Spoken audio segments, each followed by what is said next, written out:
Alors que nous avons dit que la grève est reconductible à partir de demain, puisque rien n'a été obtenu et tout ce qu'on a eu à proposer, en réalité, il y a eu des rejets. Tout comme ceux qui nous ont proposé, nous aussi, nous avons rejeté parce que ça ne nous arrange pas. Alors, chacun doit s'assumer et nous avons décidé en ce moment de continuer notre grève à partir de 0 heure. Ça sera déclenché dans tous les cas et nous sommes disposés pour le dialogue. Vrai dialogue, vrai débat. On n'est plus vraiment dans la roublardise comme on dit et on agit de façon pragmatique. C'est OK, on continue. Dans le cas contraire, chacun va s'assumer. Nous n'avons pas autre choix. Notre force de production, nous avons décidé vraiment de la retirer. On va voir si on peut faire la production au-delà des travailleurs, en dehors des travailleurs. La rencontre avec le Premier ministre, malheureusement, ça a échoué.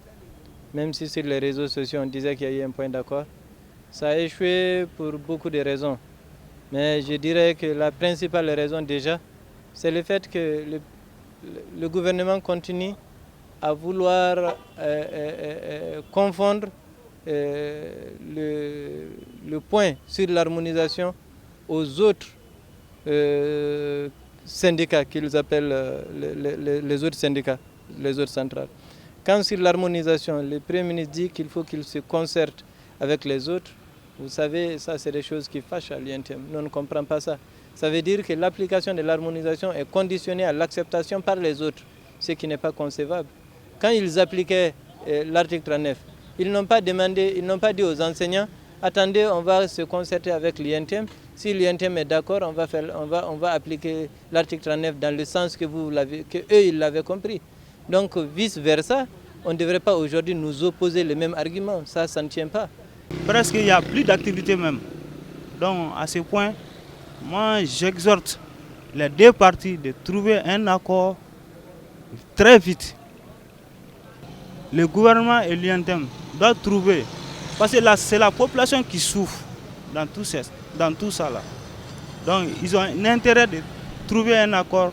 Le gouvernement de la transition ainsi que l'INTM, toutes les deux parties doivent céder entre eux pour l'intérêt général et l'intérêt de la population. Sur notre activité, l'impact a été très très médiocre. Parce que dans notre activité même, il y a assez de mouvements. Les conducteurs se plaignent toujours. Même si tu causes avec des gens, il y a un passant même qui dit qu'il n'y a pas d'argent. Parce que s'il n'y a pas d'activité, il n'y a pas d'argent. Nous, on gagne si on transporte. Si on ne transporte pas, on ne gagne rien. Donc il n'y a pas de mouvement, il n'y a pas de transport. On paye essence, on roule à vide.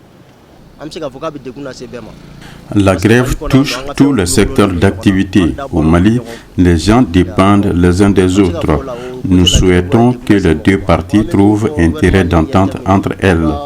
On ne peut pas prendre en charge toutes les doléances tout d'un coup. Sinon maintenant, l'économie souffre. Les gens souffrent aussi. Nous leur demandons de faire preuve de patriotisme. Nous demandons au gouvernement d'écouter aussi la population, car il n'y a pas d'administration sans administrer.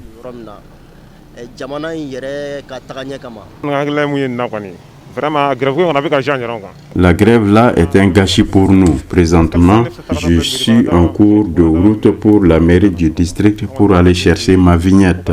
Mais je ne sais pas si le service travaille ou pas. Donc, je perds en énergie et en ressources. Le Front social est vraiment en ébullition au Mali. Prions pour le meilleur.